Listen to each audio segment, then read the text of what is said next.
નમસ્કાર, હું પંડ્યા આરતી. આપ જોઈ રહ્યા છો સ્પાર્ક ટુડે ન્યૂઝ. એક તરફ લોકસભાની ચૂંટણી નજીક છે અને તેની સાથે ઉનાળો પણ માથા પર છે.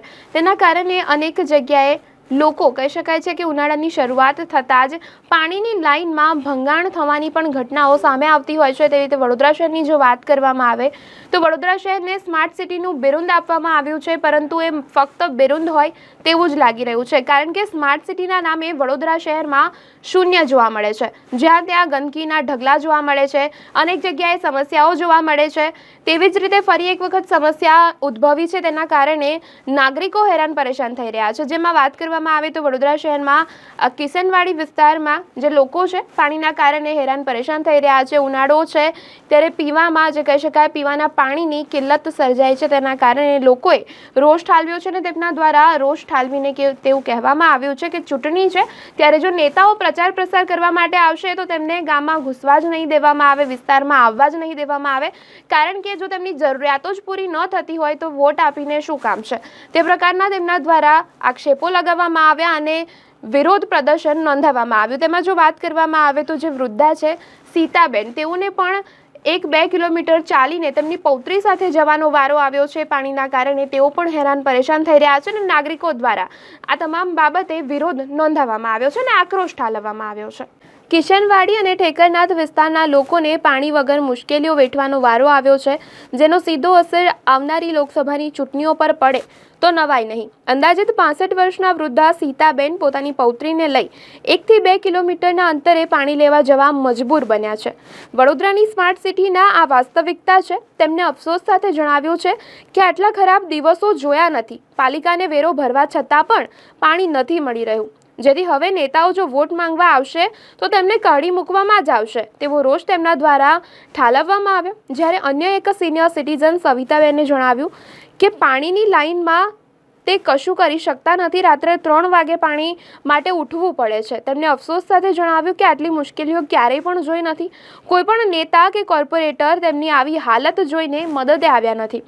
ઘટનામાં સૌથી મહત્વની વાત તો એ છે કે અહીંના વિસ્તારમાં પાણીનું ટેન્કર સ્થાનિકોને લાગ્યું કે પાણી મળશે, પરંતુ સ્થાનિકોની આશા બેકાર નીવડી છે. જેમાં ટેન્કર પાણી ભરીને આવ્યું, પરંતુ રસ્તો ખરાબ છે, ટેન્કર જશે નહીં તેમ કહી ટેન્કર ચાલક પાણી આપ્યા વગર જ રવાના થઈ ગયો.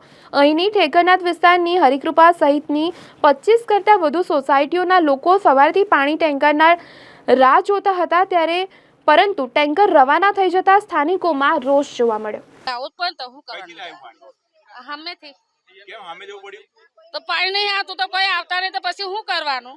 આટલી ઉંમરે પાણી ભરવાનું તો શું કરવાનું? તારે ભરવું જ પડે, પીવા માટે ના જોઈએ તો ભર ઉનાળે આટલી તકલીફ?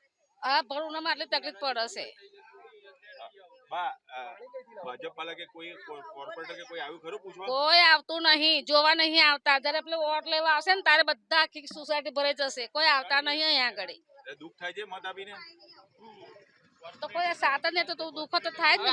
આગળ ઇલેક્શન આવે છે તો વોટ આપજો. જો કોઈને નહીં હાલવાનું. પાણીની હડકું તકલીફ જ કેટલી છે. પાણી તો હું આપવાનું. બસ સવારથી પાણી, રોજ પાણીનો કકળાટ સવાર પડે. મેં સવારે 5-3 વાગ્યાની પાણી માટે રખડ્યા કરું. શું નામ તમારું બા? સવિતાબેન રવસ. કેટલું દુઃખ થાય જ ને. આટલા તાપની અંદર પાણી ના મળે તો દુઃખ ના થાય? છોકરા તરસે હવે તો કઈ પાણી લેવા જવાનું? તો આ દીકરાને પણ આ રીતે દીકરીને જીવના જોખમે લઈને આવું ટ્રાફિકમાંથી બહાર જવું પડે છે. કેટલું દુઃખ થાય છે? કેટલું દુઃખ થાય જ ને. શું કરવાનું? કોઈ સાંભળતું નહીં તો કશું. વોટ આપશો હવે? કોઈ નહીં, વોટ કોઈને ના મળે. લોકસભાની ચૂંટણી વોટને ના મળે મત. વોટ માંગવા આવશે તો કશું નહીં, લાત મારવાની. કેમ લાત મારવાની? તો પેલા પાણી વગર શું કરવાનું? વેરો ભરવાનું, પાણી ના મળે ભર ગરમીમાં? ભર ગરમીમાં જ ને. તો પાણી ના મળે એવું ના ચાલે ને. આટલા બધા ખરાબ દિવસો જોયા તો ખરા? કોઈ દિવસ નહીં જોયા. શું નામ તમારું? ના, એમણે કોઈ સાંભળ્યું જ નહીં. આગળ એવું કહેતા આગળ ખાડો હતો એની માટે આગળ અમારી ગાડી અંદર નહીં જાય એની માટે અમે લોકો જતા રહીએ છીએ.